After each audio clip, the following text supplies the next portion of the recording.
عزیز دوستوں، بزرگوں اور بھائیوں، ہماری زندگی کے اندر ایک اہم پہلو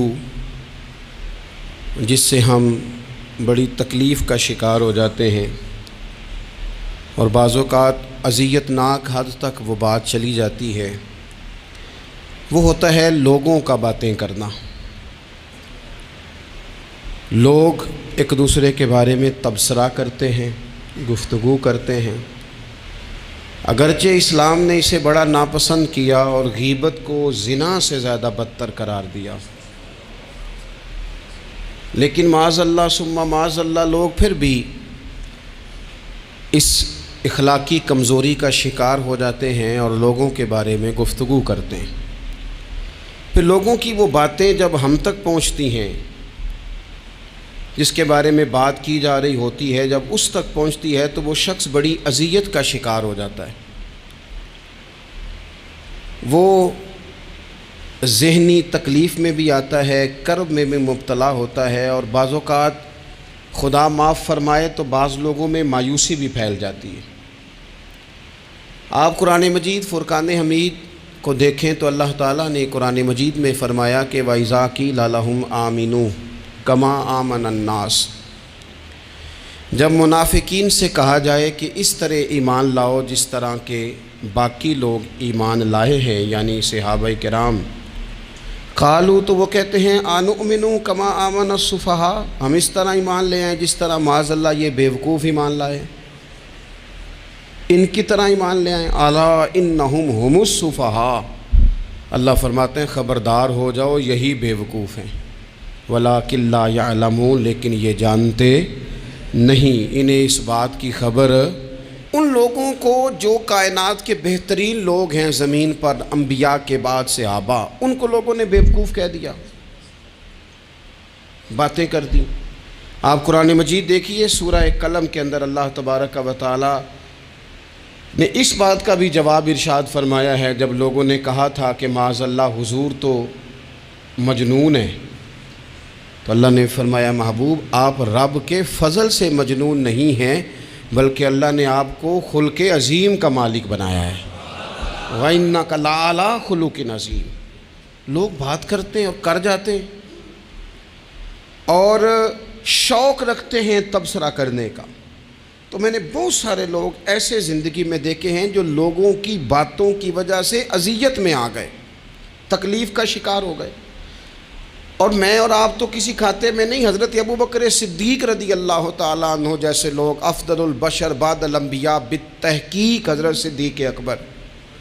آپ قرآن مجید 30ویں پارے کی تلاوت میں یہ بات دیکھیں گے کہ جب حضرت ابوبکر صدیق نے غریب غلاموں کو خرید کر آزاد کرنا شروع کیا، حضرت بلال حبشی کو، حضرت عامر بن فہیرہ کو اور کچھ غلاموں کو خرید کر آزاد کیا، تو لوگ کہنے لگے کہ یہ بلال نے کبھی کوئی احسان کیا ہوگا ابو بکر پر، تبھی تو خرید کے آزاد کیا ہے، ورنہ کیا ضرورت تھی اتنے پیسے لگانے کی، کوئی تو بات ہوگی۔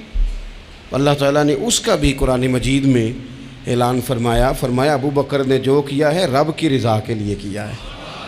تو گفتگو کرنا، بات کرنا، لوگوں کا اتنا یہ خطرناک مزاج ہے، ایک جملہ کہہ کہ لوگ سائڈ پہ ہو جاتے ہیں، بندہ بیچارہ ساری رات تڑپتا رہتا ہے، ایک فکرے کا تبصرہ کر کے لوگ کونے میں چھپ جاتے ہیں، اور کسی آدمی کے لیے وہ اسے سولی پہ لٹکا جاتے ہیں، اپنی زبان کے تیروں سے لوگ پریشان کرتے ہیں۔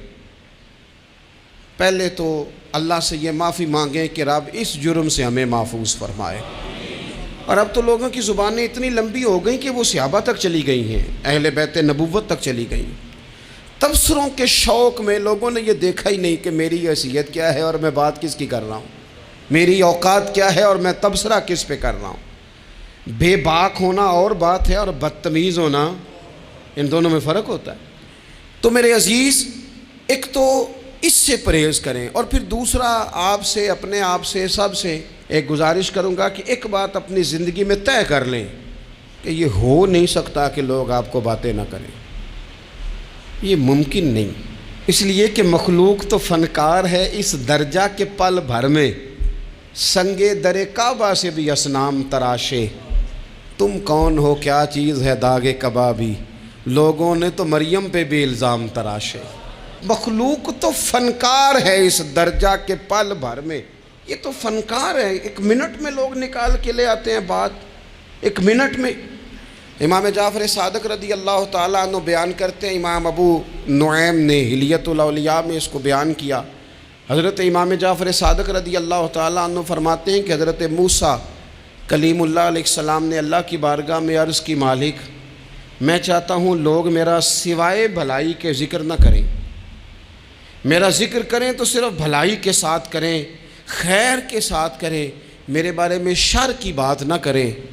تو رب کریم نے فرمایا، موسیٰ یہ بات تو میں نے اپنے لیے بھی نہیں چاہی کہ لوگ جب بھی میرا ذکر کریں خیر کے ساتھ ہی کریں، تب جب رب نے اپنے لیے نہیں چاہا تو پھر اے موسیٰ لوگ تو بات کریں گے ہی، لوگ تو منہ میں زبان رکھتے ہیں، یہ تو گفتگو کریں گے ہی، یہ تو کریں گے۔ اب ہوتا کیا ہے، ہم اس کا نفسیاتی اثر لیتے ہیں، ہم اس کا اثر لیتے ہیں۔ میں اکثر کہتا ہوں سارے لوگ ہی کانوں کے کچے ہوتے ہیں، کچھ تھوڑے زیادہ ہوتے ہیں، کچھ تھوڑے کم ہوتے ہیں، اور بعض لوگ کہتے ہیں اتنے لوگ فلانے بندے کی بات مانتے ہیں۔ تو میں نے کہا دنیا میں تو آج بھی کافر زیادہ ہیں، کافر زیادہ ہیں، شیطان کے پیروکار آج بھی، تو زیادہ ہونا کوئی حق کی دلیل ہے ہمیشہ؟ یہ کیا بات ہوئی کہ فلانے کی اتنے لوگ بات مانتے ہیں؟ یہاں تو میں نے یہ دیکھا ہے اس معاشرے میں کہ جھوٹے سے جھوٹا آدمی، اس کے بھی فالور ہوتے ہیں، دغے باز سے دغے باز بندہ، اس کے بھی گویوں کے فالور، اداکاروں کے فالور، فلانے کے فالور۔ اس کا یہ تو بھئی انسان کا مزاج ہے، ہر بندہ کانوں کا کچا ہے، کوئی تھوڑا زیادہ کچا ہے، کوئی تھوڑا کم کچا ہے، تو باتیں تو ہوگی، لوگ منہ میں زبان رکھتے ہیں تو گفتگو تو کریں گے۔ اب یہ اثر لینے والے پہ ہے کہ وہ اس کا اثر کس طرح کا لیتا ہے۔ ہمارے ہاں بڑے بڑے سمجھدار لوگ نفسیاتی ہو جاتے ہیں، بڑی بڑی سمجھدار خواتین نفسیاتی ہو جاتی ہیں، میری ساس باتیں کرتی ہے، میری نند باتیں کرتی ہے، مجھے فلانا باتیں کرتا ہے، مجھے فلانا۔ بھائی باتیں، جس کے منہ میں زبان ہے اس نے بات تو کرنی ہے۔ اب آپ نے کیوں یہ دعویٰ کر لیا ہے کہ آپ اتنے اونچے چلے جائیں کہ آپ کو بات ہی کوئی نہ کرے؟ کیا حرج ہے اس میں؟ اگر کوئی آپ کو بات کر دے تو کیا ہیں ہم، کسی نے کر لی تو پھر کیا ہوا؟ اس کا اتنا اثر قبول کرنا کہ ساری رات سونا ہی نہ، پریشان ہو جانا۔ اور بعض لوگ ایسے ہیں جنہیں اتنی باتیں نہیں ہوتی جتنی انہیں ٹینشن ہوتی ہے، یعنی وہ دو بندے کونے میں کھڑے ہیں تو میری ہی بات کر رہے ہیں، اور بھائی وہ اتنا اہم نہیں ہے، انہیں کوئی اور کام بھی ہو سکتا ہے، تیری بات ہی انہوں نے کرنی۔ بلا وجہ لوگ سمجھتے ہیں کہ میں بڑا اہم آدمی ہوں، وہاں بھی مجھ پہ تبصرہ ہو رہا ہے، یہاں بھی ہو رہا ہے۔ اس پہلو سے باہر آئیں، اس کمپلیکس سے نکل آئیں۔ ابن حزم کہتے ہیں کہ مصر میں ایک تاجر بڑا کامیاب ہو گیا تھا، بڑا کامیاب تاجر ہو گیا۔ تو زندگی میں جتنے لوگ بھی کامیاب ہوتے ہیں ان سے حسد ہوتا ہے، اس سے بھی اس کے ارد گرد کے لوگوں نے حسد شروع کیا۔ اب تاجروں نے پلاننگ کی کہ اسے خراب کیسے کرنا ہے۔ وہ ایک دن اپنے گھر سے نکلا، سفید کرتا، سفید پگڑی باندھ کے باہر۔ اب 5-6 لوگوں نے پہلے سے منصوبہ بندی کی ہوئی تھی۔ ایک صاحب اسے ملے، کہنے لگے ماشاءاللہ آج تو سفید کرتے پر سبز امامہ، سبز پگڑی بڑی ہی اچھی لگ رہی ہے۔ تو وہ ہنس کے کہنے لگا، لگتا ہے آپ سو کے اٹھ کے آئے ہیں، پگڑی تو میری سفید ہے۔ اس نے کہا چلو پگڑی تو سبز ہی ہے، باقی آپ نہیں مانتے تو آپ کی مرضی۔ وہ آگے بڑھا تو اب چونکہ پلاننگ تھی تو ایک شخص اور ملا، اس نے کہا کیا بات ہے، سفید کرتے پر آپ کا پیلے رنگ کا امامہ کیا جچتا ہے۔ اس نے کہا یار کو خدا کا خوف کر، ہنس کے کہا کیا ہو گیا، تیری اینک کا نمبر تو نہیں تبدیل ہونے والا ہوا؟ اور بھائی میں نے تو سفید کرتا اور سفید ہی امامہ باندھا ہے۔ اب 2-3 لوگوں کی دفعہ تو وہ مسکرایا، لیکن وہ ڈھیر سارے لوگوں نے منصوبہ بندی کی تھی۔ وہ جب چوتھے کے پاس گیا تو اس نے بھی کہا کہ کیا بات ہے سفید کرتے پر پیلے رنگ کے امامے کی۔ اس نے کہا پیلا کہاں ہے؟ اب وہ غصے ہونے لگا۔ اب وہ چھٹے کے پاس گیا تو اس نے کہا جناب کیا بات ہے سفید کرتا اور کالا امامہ۔ اب وہ غصے میں اتنا باولا ہوا کہ پہلے ہنسا پھر رویا، پھر اسے سمجھ نہ آئی کہ دکان کا تالا کس چابی سے میں نے کھولنا ہے۔ بس وہ شام ہوئی تو اس بیچارے کو بچوں نے روڑے مارنے شروع کر دیے۔ وہ اتنی تکلیف میں آ گیا کہ لوگ اسے پاگل کہنے لگے۔ کیوں؟ اس لیے کہ لوگ منصوبہ بندی، افواہ تھی نا کہ میری طبیعت خراب ہے، تو لوگوں نے حال پوچھ پوچھ کر بیمار کر دیا۔ لوگوں کی باتیں، لوگوں کے تبصرے، لوگوں کے کومنٹس، بولے امام شافعی امام شافعی فرمانے لگے لوگوں کی باتیں پتھروں کی طرح ہوتی ہیں، یہ روڑوں کی طرح ہوتی ہیں، اگر انہیں کمر کے اوپر رکھ لو گے نا تو یہ تمہاری کمر توڑ دیں گی، اور اگر تم ان کو اپنے پیروں کے نیچے رکھ لو گے تو تمہارا قد اونچا ہو جائے گا۔ بس دنیا میں وہ لوگ پریشان ہوتے ہیں جو لوگوں کی باتوں کو کندھوں پر سوار کر لیتے، جو پیروں کے نیچے رکھے، جو پاؤں کے نیچے رکھے ان کا قد۔ وہ پرانے زمانے میں نا عارف رومی رحمۃ اللہ علیہ فرماتے ہیں کہ ایک بیل گائے گر گئی تھی کنویں کے اندر، تو اب وہ لوگ اس کو نکال تو نہیں سکتے تھے، تو انہوں نے اس طرح کیا کہ مٹی ڈالنی شروع کر دی کہ اب بدبو آئے گی، پریشانی ہوگی، تو اس کو بند کر دیتے ہیں، اندر ہی کنویں کو، کنواں نئی جگہ پہ کھود لیتے ہیں۔ انہوں نے جب اس کے اندر مٹی ڈالی نا تو وہ گائیں جو تھی وہ مٹی جھاڑ کے تو مٹی کے اوپر آ گئی، انہوں نے پھر مٹی ڈالی تو وہ تھوڑی اور اوپر آ گئی، اور مٹی ڈالی تو اور وہ مٹی ڈالتے گئے اور گائیں وہاں سے کنویں سے باہر آ گئی۔ لوگوں نے دفن کرنا چاہا، وہ باہر نکل آئی۔ او میرے بھائی، لوگ بھی اپنی باتوں میں دفن کرنا چاہتے ہیں، لیکن یاد رکھنا جو چمکنے والے تھے وہ چمکتے ہی رہے، جن کو اللہ نے عزت دی تھی ان کی گھٹائی کوئی نہیں سکا۔ اتنی اتنی لمبی زبانیں کھول کے لوگوں نے صحابہ کے بارے میں باتیں کی، باتیں ہو رہی ہیں، لوگ جن کو دبانا چاہتے تھے۔ آج نہیں صوفیاء کی مخالفت شروع ہوئی، ان کے زمانے میں بھی ہوئی، ان کے دور میں ان کے خلاف کتابیں لکھی گئیں، لکھنے والے خدا جانے کہاں ہیں، اور داتا صاحب ہو رہی ہے، خواجہ صاحب ہو رہی ہے۔ حضور غوث اعظم کے ان کے زمانے میں بھی ایسا نہیں ہوا کہ بڑی خوشی سے لوگوں نے آگے بڑھ کے پھول ڈالے ہوں، ان کے دور میں باقاعدہ جتھے تیار ہوئے، جتھے، اور پورا کام کیا گیا۔ اور ویسے بھی اگر کوئی شخص آپ کا مخالف ہی نہیں ہے تو پھر آپ کو چمکنے کا مزہ کیسے آئے گا؟ کوئی تو مخالف ہو نا، کوئی تو ہو نا جو کوئی بات کرے۔ دیکھیں نا، اگر اندھیرا نہ ہو، رات نہ ہو، تو بلب کی کوئی اہمیت رہ جائے گی؟ یہ چمکتا ہی تب ہے جب اندھیرا زیادہ ہوتا ہے۔ ہم کہتے ہیں اندھیرا ہو گیا، اور بھائی تجھے چمکنے کا موقع دیا ہے اندھیرے نے، تجھے اس نے عروج دیا، تندی باد مخالف سے نہ گھبرا اے عقاب، یہ تو چلتی ہے تجھے اونچا اڑانے کے لیے۔ تو باتوں سے پریشان نہ ہو۔ میں نے کہا کہ اگر آپ باتوں کا پہاڑ بنا کے اوپر سوار ہو جائیں گے نا تو قد اونچا کریں گی باتیں۔ جو بندہ ڈسکس ہونے لگ جاتا ہے وہی تو مشہور ہوتا ہے، اسی کی تو بات ہوتی ہے۔ دیکھیں کیا ہوتا تھا بھلا مکے میں، کوئی بندہ باہر سے آتا تو ابو جال اسے کھڑا کر کے کہتا حضور کے پاس نہ جانا، تو کہتا پتہ تو کروں بھلا نبی پاک کے پاس کیا ہے، پتہ تو کروں بھلا حضور کے پاس کیا ہے۔ تو جن سے تعارف نہیں ہونا تھا وہ بھی تعارف کرا رہے تھے رسول پاک کا۔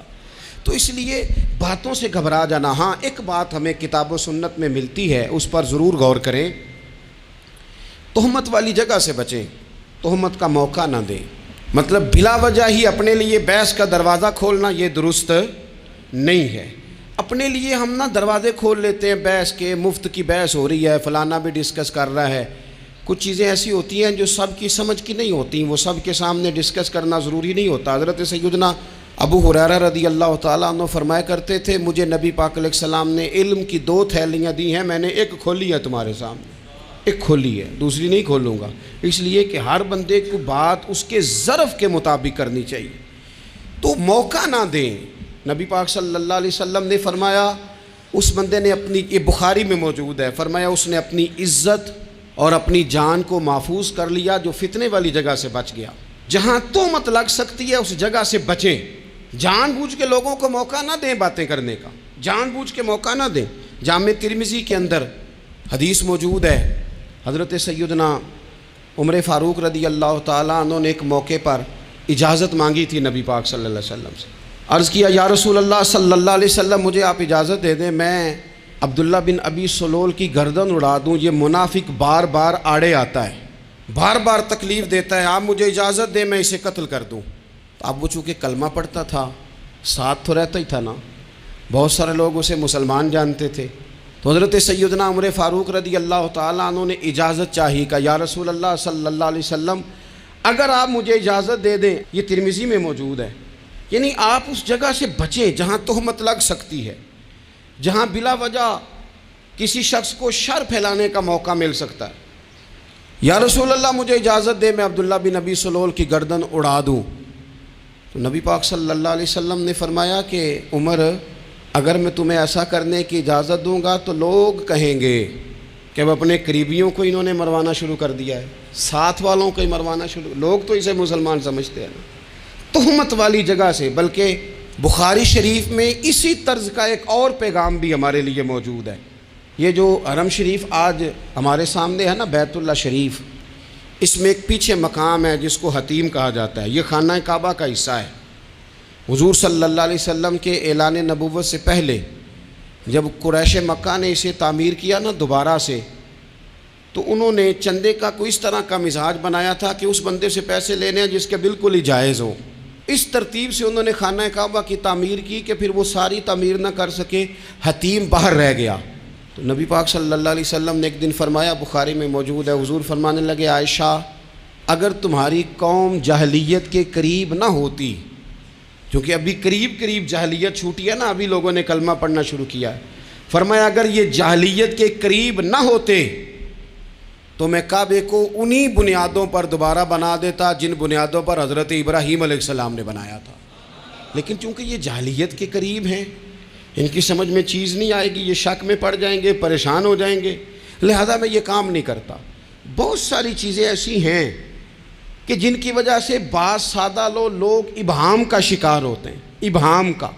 ہمارے علماء نے اس طرح کیا کہ بڑے طے کر کے عقائد کے عنوانات امت تک پہنچائے۔ ہر آدمی ہر شعبے کا اسپیشلسٹ نہیں ہوتا، بہت ساری لوگ باتیں مریض کے سامنے کرنے والی نہیں ہوتی، وہ صرف لواحقین کو بتانے والی ہوتی۔ پھر کچھ لوگ اور آئے جنہوں نے کہا کہ ہم تو ایفیشنسی دکھائیں گے، کچھ خاص ہر بات کھول کر لوگوں کے سامنے رکھیں گے، تو اس کا نقصان پھر یہ ہوتا ہے کہ سادہ لوگ مشکلات کا شکار ہوتے ہیں۔ وہ پھر جب کہتے ہیں ہر چیز ڈسکس کر لینی چاہیے تو پھر باتیں دور نکل جاتی ہیں۔ پھر لوگوں نے انبیاء کرام علیہم السلام کی اجتہادی خطاؤں کو ڈسکس کرنا شروع کیا۔ ربنا ظلمنا انفسنا، اگر حضرت آدم یہ لفظ کہیں تو ان کے لیے تو ٹھیک ہے، لیکن اگر کوئی غلام اور امتی اور بیٹا اٹھ کے یہ لفظ کہے تو اس کے لیے ٹھیک نہیں ہے۔ تو میرے عزیز ایسے کام نہ کریں جس کی وجہ سے بلا وجہ بحث کا۔ ہمارے یہاں کچھ لوگوں کو شوق ہے خبروں میں رہنے کا، وہ ایسی باتیں چھیڑتے ہیں جن سے نا وہ خبروں میں رہ سکیں۔ میں نے دیکھا ہے وہ کہتے ہیں جی میں نے کوئی انوکھی بات کرنی ہے۔ بھئی انوکھی بات کرنے سے بندہ مشہور تو ہو جاتا ہے۔ ہمارے زمانے میں مشہور ہی وہ ہوتا ہے جو دوسروں سے ذرا ہٹ کے بات کرے، انوکھی کرے۔ وہ ہمارے لطیفہ لکھا ہے نا، ایک اہل عرب کا ایک ہجا نام کا عربی کا ایک لطائف سنانے والا شاعر ہے، تو وہ کہتا ہے کہ ایک شخص نے ایک دفعہ کہہ دیا تھا گدھا کھانا جائز ہے۔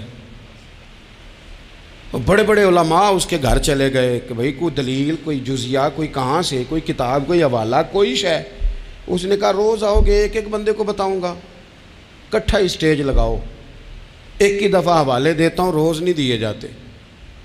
وہ اسٹیج لگ گیا، دنیا جمع ہو گئی، جنہوں نے کبھی ٹائم نہیں نکالنا، تو یہ ذرا انوکھی بات جو کر رہا تھا، تو سارے لوگ آ گئے۔ تو وہ اسٹیج پہ چڑھا تو کہنے لگا مجھے جانتا کوئی نہیں تھا، چلو اب بدنام جو ہوں گے تو کیا نام نہ ہوگا، اب قیامت تک کہو گے تو صحیح نا۔ وہ اس مولوی دے گھر جنہیں ایک بار آکھیا نہیں سی گدھا کھانا جائز ہے، چلو بدنام جو ہوں گے تو کیا۔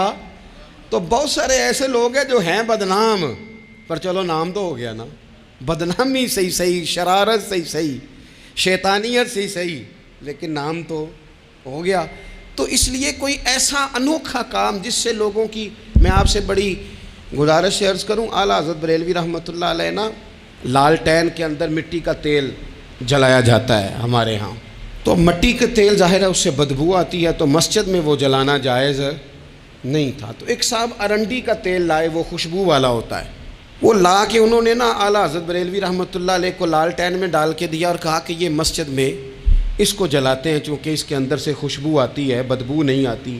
تو وہ جو شرعی عذر ہے نا، حضور نے فرمایا کہ جمعے والے دن غسل کر کے آؤ تاکہ کسی کے پسینے سے ایک دوسرے کو تکلیف نہ ہو۔ کچا لہسن پیاز کھا کے مسجد آنا اس لیے منع کر دیا گیا کہ منہ کی بدبو سے تکلیف ہو، تو مسجد میں کوئی ایسی چیز جو بدبو کا باعث بنے منع ہے۔ اب انہوں نے وہ تیل لا کے لالٹین میں ڈالا جس سے خوشبو آتی تھی اور لالٹین بھی روشن ہوتی تھی۔ تو اعلیٰ حضرت فاضل بریلوی رحمۃ اللہ علیہ اپنے اس خادم سے فرمانے لگے کہ اب لوگ تو آئیں گے نا، تو ہمارے علاقے میں تو ساری دنیا مٹی کے تیل سے ہی چلاتی ہے، تو اب آپ نے ایک خوشبو والا تیل لا کے ڈال تو دیا ہے اس کے اندر لالٹین میں، پر یہ لوگوں کو بتائے گا کون کہ یہ تیل وہ نہیں ہے؟ لوگ تو یہاں سے دیکھ کے جائیں گے اور جا کے کہیں گے کہ اتنے بڑے عالم کی مسجد میں اگر جل رہا ہے تو ہم کیوں نہ جلائیں؟ تو فرمانے لگے وہ شخص کہ حضور پھر حال کیا ہے؟ فرمانے لگے آپ فرضوں کا سلام پھیر کے دعا سے پہلے لالٹین کے پاس کھڑے ہو جائیں، اور جو بندہ گزرے اسے بتاتے جائیں کہ یہ مٹی کا تیل نہیں، یہ مٹی کا تیل نہیں، یہ مٹی کا تیل۔ ہر شخص کے ذہن تک بات اتر جائے تاکہ لوگ کسی ایسی چیز کا شکار نہ ہو جائیں جس سے کہ ان کے مزاج میں کوئی غیر شرعی چیز عروج پکڑ لے۔ تو میرے عزیز، ہم نہ کچھ بدگمانیاں لوگوں کے اندر لوگ ڈالتے ہیں۔ ہمارے ہاں بالخصوص پاکستان میں جب سے سیاسی فرقہ واریت شروع ہوئی ہے، سیاسی، ہماری قوم کا مزاج اتنی بری طرح خراب کیا گیا ہے۔ ہمارے نوجوان بچے جو بڑے سنجیدہ پڑھے لکھے، ان کی گفتگو اپنے سیاسی مخالف کے بارے میں اتنی لوز کر دی گئی ہے، اتنی کمزور کر دی گئی، اتنی خوفناک کر دی گئی ہے کہ اس طرح تو کبھی نہیں ہوا تھا۔ یہ مزاج جو لوگوں کو دیا جا رہا ہے، قومیں اپنے اخلاق کے طور پر زندہ رہتی ہیں۔ بد اخلاقیاں کبھی بھی انسانوں کو اونچا کر سکتی، پیچھے رہ جاتے ہیں لوگ۔ تہذیب کسی سوسائٹی کا حسن ہوتا ہے، اور اگر ایک سیاسی مخالف کے لیے آپ کا یہ والا مزاج بن جائے، اپنے سیاسی قد کو اونچا کرنے کے لیے آپ ان چیزوں کا سہارا لیں، یہ درست نہیں ہے۔ اخلاقی رویے میں کہوں گا کسی بھی سیاسی جماعت سے وابستگی ہے وہ 100% رکھے جو اس کی سمجھ میں آتی ہے، لیکن اپنے اخلاقی مزاج کو کبھی کمزور نہ ہونے دے، اخلاقی رویہ کبھی کمزور نہ ہونے دے۔ یہ کیسے ہو سکتا ہے؟ دیکھیں، ابو جہل، ابو لہب، عتبہ، عتیبہ، شیبہ، وہ وہی باتیں کر سکتے تھے جو ان کے مزاج کی تھیں، جو آج تک لوگ کسی بھی دیندار کے بارے میں کرتے ہیں۔ تو انہوں نے وہی باتیں آ کے کی تھی جناب ابو طالب کے ساتھ۔ انہوں نے کہا تھا کہ اگر معاذ اللہ ان کو دولت چاہیے تو ہم دیتے ہیں۔ بڑے سے بڑے مخلص آدمی پر آج لوگ دعویٰ نہیں کرتے کہ دولت کے لیے لگا ہوا ہے، انہوں نے کہا دولت چاہیے تو دیتے ہیں، اگر کسی خاتون سے نکاح کرنا چاہتے ہیں تو کرا دیتے ہیں، سرداری چاہیے تو دے دیتے ہیں۔ اب یہ سوچ ہی اتنی ہے، اس سے آگے جاتی نہیں۔ وہ معاذ اللہ حضور کے بارے میں اور بھی باتیں کرتے، یہ شاعر ہیں، یہ جادوگر ہیں، یہ فلاں ہیں، لیکن میرے نبی پاک علیہ الصلوۃ والسلام نے کبھی بھی ان کی ذاتی زندگی کو ڈسکس نہیں کیا، کبھی نہیں کیا۔ ابو جہل شراب پیتا تھا، لیکن حضور نے کبھی سوسائٹی میں یہ بات لوگوں کے سامنے بیان نہیں کی۔ وہ لوگوں کے پیسے دبا لیتا تھا، کئی جگہوں پہ حضور نے پیسے نکلوا کے دیے، لیکن جگہ جگہ گلی گلی کھڑے ہو کے حضور نے یہ نہیں فرمایا کہ یہ اس طرح کا ہے۔ آپ اپنے مخالفین کے بارے میں ضرور کلیم کریں، ثبوت کے ساتھ ضرور بات کریں، یہ ضروری ہے، لیکن آپ کا رویہ اتنا گھرا ہوا نہیں ہونا چاہیے کہ لوگ سمجھیں کہ یہ قوم تو اخلاق سے ہٹ گئی ہے۔ آپ اختلاف کریں، لیکن اختلاف کے بھی آداب ہوتے ہیں۔ اس ادب کے دائرے کے اندر رہ کے صحابہ کے بیچ بھی رائے کا اختلاف ہو جاتا تھا، ہو جاتا ہے، ہو جایا کرتا ہے۔ حضور اس اختلاف کو قبول کرتے، بھئی ہو جاتا ہے رائے کا اختلاف اپنوں میں، لیکن اس کے اندر انسان توہین پہ اتر آئے، اس کا لہجہ اس طرح کا ہو جائے جس طرح کی بازاری گفتگو کی جاتی ہے، تو محسوس ہوتا ہے کہ یہ تربیت کا فقدان ہے۔ یہ لہجے باوقار لوگوں کے نہیں ہوا کرتے۔ لہجے کو کبھی برا نہ ہونے دیں، انداز کو۔ لوگ آپ کو چھیڑیں گے، اپنی جگہ پہ کھینچ کے لانے کی کوشش کریں گے، بڑا کچھ لوگ کریں گے، لیکن آپ اپنی جگہ سے آپ تبدیل نہیں ہوں گے۔ آپ کہیں گے یار میرا ایک معیار ہے، میری ایک حیثیت ہے، میں اپنی حیثیت چھوڑ سکتا؟ میں اپنی حیثیت نہیں چھوڑ سکتا۔ ہر بندے کو آپ ڈسکس کریں گے، تو تہمت والی جگہ سے ضرور بچیں، بدگمانی سے ضرور بچیں، لیکن ہر شخص کو اس کے معیار کے مطابق اتر کا جواب دینا یہ باوقار لوگوں کا سٹیٹس نہیں ہوتا۔ وہ کہتے ہیں جا بات کر، جا کے تو کون ہوتا ہے تیری بات کرے، اب ہم ہر شخص کے منہ لگیں، یہ کیسے ہو سکتا ہے؟ نبی پاک صلی اللہ علیہ وسلم گزر رہے تھے، صحیح بخاری میں موجود ہے، آپ کی اہلیہ حضرت صفیہ رضی اللہ تعالیٰ عنہ آپ کے ساتھ تھیں۔ رات کا وقت تھا، حضور گزر رہے تھے، تو صحابہ کچھ کھڑے تھے، تو حضور نے ایک کو بلا کے کہا کہ یہ میری بیوی ہیں، صفیہ ہیں۔ عرض کرنے لگے حضور مجھے میری ماں روئے، میں کوئی آپ کے بارے میں بدگمانی کرتا؟ تو حضور نے جواب میں کیا کہا؟ محبوب فرمانے لگے جس طرح رگوں میں خون گردش کرتا ہے نا، شیطان بھی اسی طرح ہی گردش کرتا ہے۔ گویا حضور بتا رہے ہیں کسی وقت بھی بدگمانی پیدا کر دیتا ہے۔ میں تمہیں بتا رہا ہوں کہ اپنی اہلیہ کے ساتھ جا رہا ہوں، میری بیوی ہے، کوشش کریں کہ آپ اس جگہ سے بچیں جہاں باتیں ہو رہی ہوں۔ اور اس پہلو پہ تیسری گزارش اس عنوان پر یہ ہے کہ اگر کسی کے بارے میں باتیں ہو رہی ہوں تو فٹافٹ اس کا حصہ بننے کی کوشش نہ کریں، بلکہ آپ کے پاس جب تک کوئی شرعی ثبوت نہیں ہے تب تک آپ اس بات کا حصہ نہ بنیں۔ ہمارے ہاں بات ہو رہی ہوتی ہے تو دو چار بندے دوڑ کے نا اپنا بھی حصہ ڈالتے ہیں، بلکہ میں بڑی ذمہ داری سے یہ بات عرض کروں گا، بات لمبی ہوتی تب ہے جب کوئی بندہ درمیان میں کہہ دیتا ہے نا نہیں تجھے تو تھوڑا پتہ ہے، تھوڑا میں بھی کرتا ہوں۔ وہ کئی دفعہ وعدہ معاف گواہ بن جاتا ہے، جا کے دوسروں کو خبر کرتا ہے اس نے یہ کہا ہے، حالانکہ بندہ اس سے پوچھے کہ اگر انہوں نے کہا تھا تو اتنا سجن تھا تو وہاں جواب دے کے کیوں نہیں آیا؟ تجھے چاہیے تھا وہیں جواب دیتا، وہیں جا کے جواب دے دیتا۔ ایک بزرگ کی خدمت میں ایک دفعہ حاضر تھا، ایک بڑے عالم تھے، تو ان کے پاس آ کے ایک شخص نے کہا کہ فلاں آدمی آپ کے بارے میں یہ بات کر رہا تھا، تو وہ ہنس پڑے، فرمانے لگے پھر آپ کہاں تھے؟ کہنے لگے میں وہیں تھا۔ فرمانے لگے میرا اور آپ کا رشتہ کس طرح کا ہے؟ کہنے لگا جی میں تو شاگرد ہوں، ارادت مند ہوں۔ تو فرمانے لگے پھر آپ میرے پاس سوال لے کے آ گئے ہیں، آپ نے وہاں جواب کوئی نہیں دیا۔ فرمانے لگے اب تو میرے سامنے بیٹھ، پہلے اس سوال کا جواب میں تجھے دوں، پہلے تجھے قائل کروں، اگر تو قائل ہوتا نا تو پھر تو یہ بات لے کے میرے پاس نہ آتا، پھر تو وہاں تو کلیئر کر آتا، تیرے اندر کجی ہے، تو بات کا حصہ بنا ہے، اور میرے نزدیک اس سے بڑا تو مجرم ہے کہ تو نے بات کو سنا ہے، وہ تو کوئی ہے، اور تو اپنا تھا، تو نے اپنا ہو کے یہ باتیں سنی، تو نے ہاں کی، تو وہاں بیٹھا رہا، تو اپنا تھا۔ اور حضور نے فرمایا محبت تو بندے کو اندھا بہرا اور گونگا کر دیتی ہے، جو کسے دا عاشق ہوئے ہوتے گل اسے دی کردا ہے، 100 مکر بہانے کر کے او دے ہی مرنے مرد ہے۔ تو نے سن کیسے لی؟ تیرے کانوں نے گوارا کیا؟ پہلے تو مطمئن ہو نا، تو اگر مطمئن ہوتا تو بات آگے وہیں جواب دے کے آتا، جب تو ہی غیر مطمئن ہے تو میں کسی اور کو کیا جواب دوں؟ تو مدد کریں اپنے بھائی کی اس معاملے میں کہ اگر آپ کلیئر ہیں تو پھر آپ اسے وہیں کلیئر کریں، کہیں یار میری بات سن، یہاں تک تو بات ٹھیک ہے، اس بات کا میں گواہ ہوں، یہ ہو سکتی نہیں۔ اور نبی پاک کا یہ طریقہ ہے، مسند امام احمد بن حنبل میں حدیث موجود ہے، حضرت عبداللہ ابن مسعود رضی اللہ تعالیٰ عنہ، کمال آدمی حضرت عبداللہ ابن مسعود، حضور نے فرمایا عبداللہ ابن مسعود سے قرآن سیکھا کرو، یہ اسی طرح پڑھتے ہیں جس طرح میرے اوپر نازل ہوا تھا۔ حضرت عبداللہ ابن مسعود کو نبی پاک علیہ السلام نے فرمایا درخت پہ چڑھ کے ذرا میرے لیے مسواک تو اتار دو۔ حضرت عبداللہ ابن مسعود کی پنڈلیاں پتلی پتلی تھی، ٹانگیں پتلی تھی، وہ درخت پہ چڑھے، ہوا چلی تو کپڑا تھوڑا ہٹ گیا، تو بعض لوگ ان کی پتلی پنڈلیوں کا مذاق اڑانے لگے، معاذ اللہ، دیکھو کیسی باریک باریک پنڈلیاں ہیں، کیا انداز ہے۔ اب حضور بیٹھے ہیں نا، تو انہوں نے جو بات کی تھی وہ بات بھی درست تھی، پنڈلیاں واقعی پتلی تھیں، اور کوئی بھی اس انداز میں دیکھتا تو شاید مسکراتا۔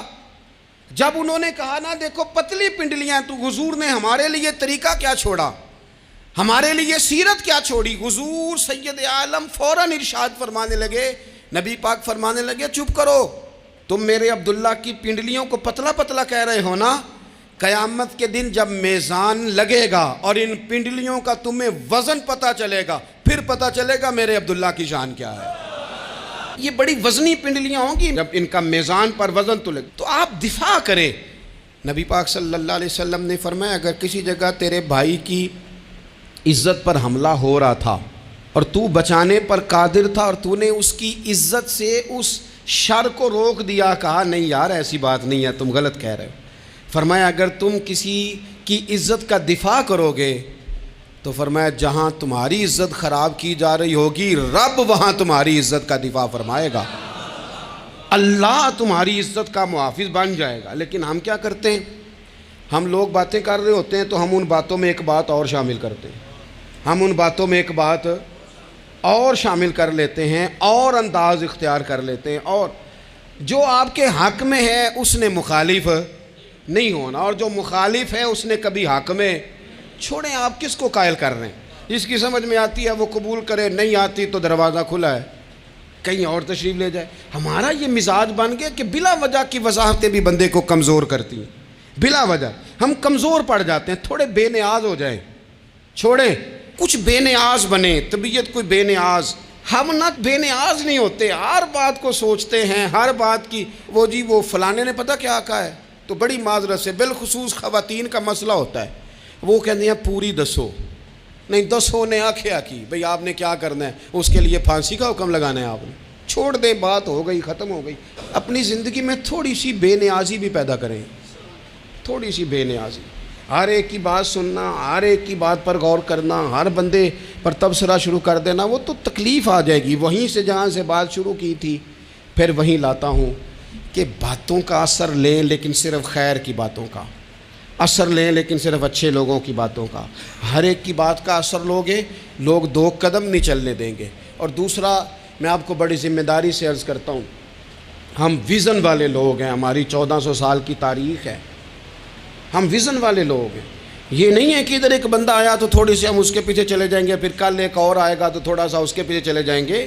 یہ تو وہ لوگ ہوتے ہیں جن کے پیچھے بنیاد نہیں ہوتی، اور جن کی پوری بنیادیں ہونا وقت زیادہ ہو گیا، ورنہ میں آپ کو اپنی سند پڑھ کے بتاتا کہ ہماری سند امام بخاری تک کیسے جاتی ہے اور امام بخاری کی رسول پاک تک کیسے جاتی ہے۔ یہ تو ایک تسلسل ہے۔ تو اس لیے بڑی جلدی آزمائش کا شکار نہ ہوا کریں۔ باتیں کس لیے ہیں؟ جو بندہ ویلا ہے اس نے بھی 4 باتیں، تو ہر بات کا اثر نہ لیں۔ بالخصوص جوانوں سے کہتا ہوں، ٹارگٹ اچیو کرنے کے لیے سب سے پہلے تو مقاصد کا تعین کرے، جانا کدھر، اور پھر اس پہ لگ پڑے۔ باتیں ہوتی رہیں گی لیکن باتوں کو پشت پہ سوار نہیں کرنا، باتوں کو پاؤں کے نیچے رکھنا ہے، قد اونچا ہو جائے گا، قد اونچا ہو جائے گا۔ پشت پہ سوار کرو گے تو گردن ٹیڑھی کر دیں گے۔ آپ بس بڑھتے جائیں۔ گھوڑا جب دوڑتا ہے تو اس کے پیروں کو جھاڑیاں لگتی ہیں، لیکن اگر دوڑتا رہے تو کوئی جھاڑی کہیں رہ جاتی ہے، کوئی کہیں رہ جاتی ہے۔ باقی مخلوق کرتی ہے باتیں، وہ کرتی رہے گی۔ آپ آگے بڑھیں، سفر کرتے رہیں۔ سفر بہت سارے باتیں کرنے والے وہیں رہ جاتے ہیں اور کام کرنے والے کہیں کے کہیں پہنچ جاتے ہیں۔ باتیں کرنے والوں میں سے نہ ہوں، کام کرنے والوں میں سے ہوں۔ اللہ توفیق عطا فرمائے۔ آخر دعوانا الحمدللہ رب العالمین۔